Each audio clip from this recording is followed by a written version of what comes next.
I'm sitting in a little hotel room in Wrightstown, New Jersey. And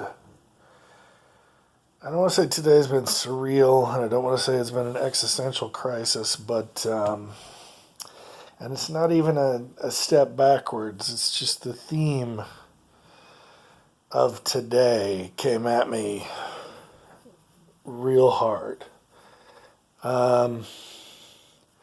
This morning I woke up in a suburb of Philadelphia, and I drove into New Jersey.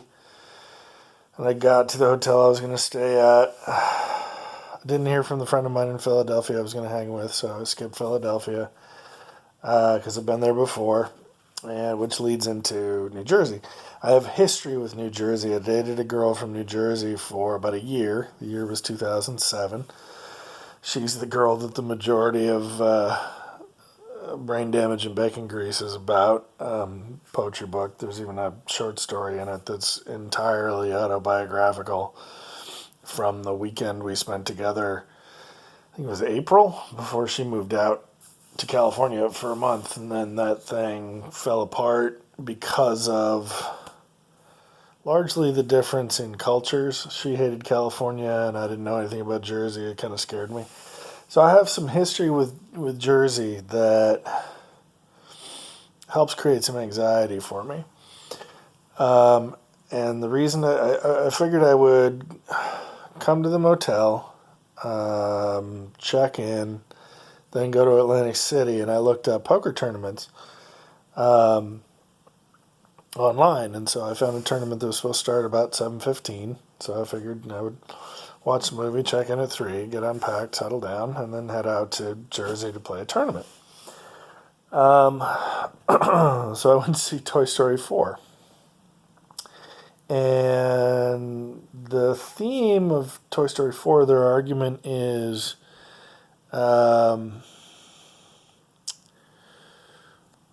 holding on to what you have keeps you from exploring or pursuing what you could have. So the fear of losing what you've got keeps you from pursuing what you want.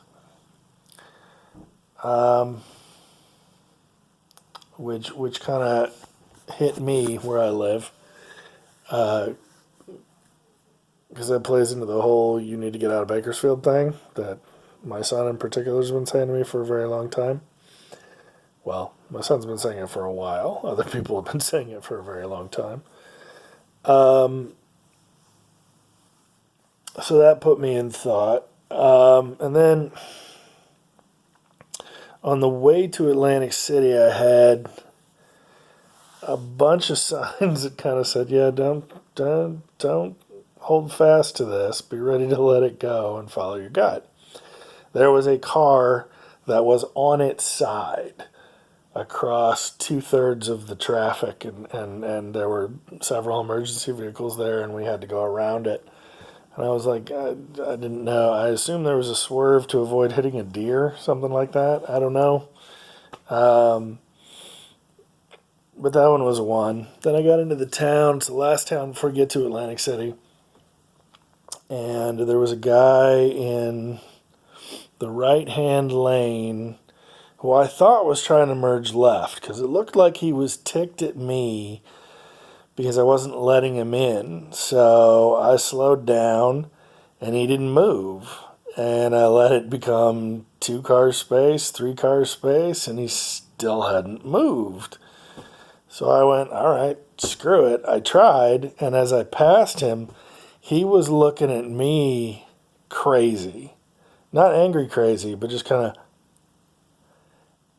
I didn't know what to think of it. And then in my rearview mirror, I see that he turns right. He's not even trying to go left. He went the other way. And I thought it might be because I have California plates, that people from Jersey are screwing with me because I have California plates. All right, whatever. So I get to the Golden Nugget, which is a casino I'm going to play at. And I tried to check in for the tournament, and the tournament is there at 7:15. But whereas the app said the buy-in was $60, the buy-in is $120. And the guy goes, "Are you looking at Poker Atlas? Because that's not reliable." And I had just done a Google search. I didn't realize there was any individual site. But yes, the tournament and the cost came from Poker Atlas. Guy tells me you need to get Bravo Poker. It's more accurate. And so I downloaded that app, and it'll tell you where the games are around you. But I'm going, I don't want to spend 120 because when I enter a tournament, I expect to lose it. So I'm good with the 60. 120 is, but I've already driven an hour and 20 minutes to get to Atlantic City and dealt with parking. And so I ask him if he's got any cash games. And he goes, "Yeah, there's one right now. Small blind is 1, big blind is 3. And I'm like, "Dollars?" And he goes, "Yeah." And I go, "Because you got to check." And so I go to the ATM and I pull out money. And I go to buy in, and she asks me how much I want to buy in for. And I go 80. And she goes, "Minimum is 100. Okay. And at that point, I should have gone, well, if I'm going to buy in for 100, I might as well play the tournament for 120. But I didn't think about it. I was coming from the wrong headspace. And when I played in Vegas at the Mirage, I played really, really well. But it was because I wasn't playing scared. Wasn't worried about losing the money. So when I buy in for 100, I buy in for $100, and I'm still the small stack at the table because the max buy-in is the 1,000, and I have the next closest guy to me has 2 to 3 times as many chips as I have, so I'm already short stacked just having bought in, and I shouldn't have. I was totally coming from the wrong space, and I knew it. I should have left and gone to the Borgata, and these are all should haves, I know, but I'm trying to learn from the errors I made. I didn't play terribly. I played, the hand selection part of my game was excellent. I only played like 4 hands in the entire game. But one of them, I was on the button, I had pocket 9s. The guy before me raises, and that's another thing. They weren't raising in increments of 3, because I would open for 9 or 10. They were raising in increments of 5. Their typical opening bet was like 20, so it's like 6 to 7 times the big blind, which is ridiculously high, but they've got the stacks for it. So I had to play real tight. I didn't get to play a whole lot, which is why the hand selection was good. Guy to my right raises. I call with my pocket 9s. Board has an ace in it. They both check to me. And I know I should have bet. And we checked it all the way down. The river brought a king. And I was just like, bet at this so they will fold. And I was scared. I was scared somebody was slow playing an ace on me. And so I checked it down, thought my 9s were good. And the guy on my right, who raised originally, had jacks and took the pot. Because of course he did.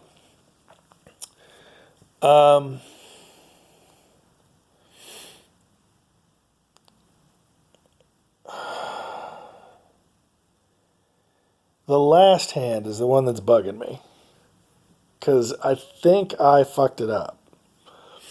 I went all in. It was like $28. But a $28 stack wasn't enough to do anything other than go all in. Somebody called me to give me some action. And I had King 10 suited. King 10 of hearts. And I don't get this. This is the only table I've ever seen where, with 2 players all in, or 2 players left in the hand and one of them's all in, cards don't get turned up. And I saw that a couple of times, and I didn't understand it. Because, in everything I've ever seen, every game I've ever played, every televised game I've ever seen, if there's 2 players left and one of them is all in, cards go up so you can see what's going on. Didn't happen. So, river comes, still nothing. But there's an ace in it and a jack in it. And the guy goes, "You got any of that?" And he shows me a 10 and a 7. And I go, "Nope." And I tossed my cards. And they gave him the pot. And I'm looking at it going, I don't understand. There's an ace, a jack. I think there were two aces, a jack, like a 2 and a 3. And I kept trying to, and I sat there kind of stunned watching them shove the pot to him and them going on. And it hit me on the drive back that I think it was my fault. When I tossed the cards, instead of laying them in front of me to reveal King 10, which would have given me the pot, I tossed them. And they went over the line and into the muck. So I think I surrendered the hand which I had won. It's a fuck up. It happens. I've seen Phil Ivey do it. He mucked a winning flush, not realizing he had it. But I was just confused, and it haunted me for part of the drive back.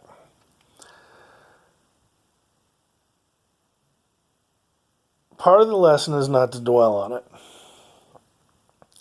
So I'm talking this out to be able to let it go. And part of it is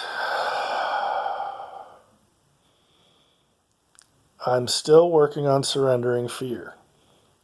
This part right here, from DC to New York, or DC to Boston even, is the part of the trip I am most worried about. I'm a little worried about Chicago, but that Eastern Seaboard cluster.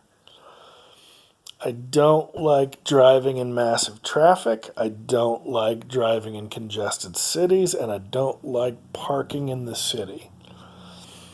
I got through it in DC, especially once I realized I didn't need to drive into the city, that I could instead drive to a park and ride and then take the train into the city. So I'm hoping to do something similar in New York. New York, I'm going to spend a lot less time. Oh, well, not a lot, a day less. I'm going to get there tomorrow night and then leave sometime Tuesday, because I'm still trying to make Boston by Thursday. But instead of finding a hotel in Manhattan, I'm going to stay in New Jersey and take the ferry and or train into the city to do the things that I want to do. Still nervous about it. And I'm trying to surrender. I mean, New York is a lot of things to me. So I'm trying to manage that. And I'm trying to... I love chess, but my chess game is very defensive. I play not to lose. I don't play to win. And when you play not to lose, you can't do anything but lose, because you're not trying to win. And that's the lesson from Toy Story 4, and that's the lesson from the way that I played poker today.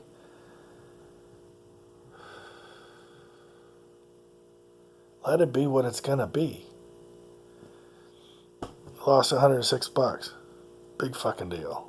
It's a game. It's one game, and I'm a better poker player than that. And I needed that lesson, that reminder,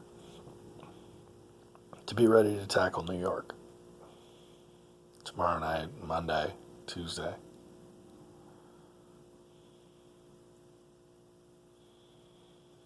Everything happens for a reason, and everything happened today because it was supposed to.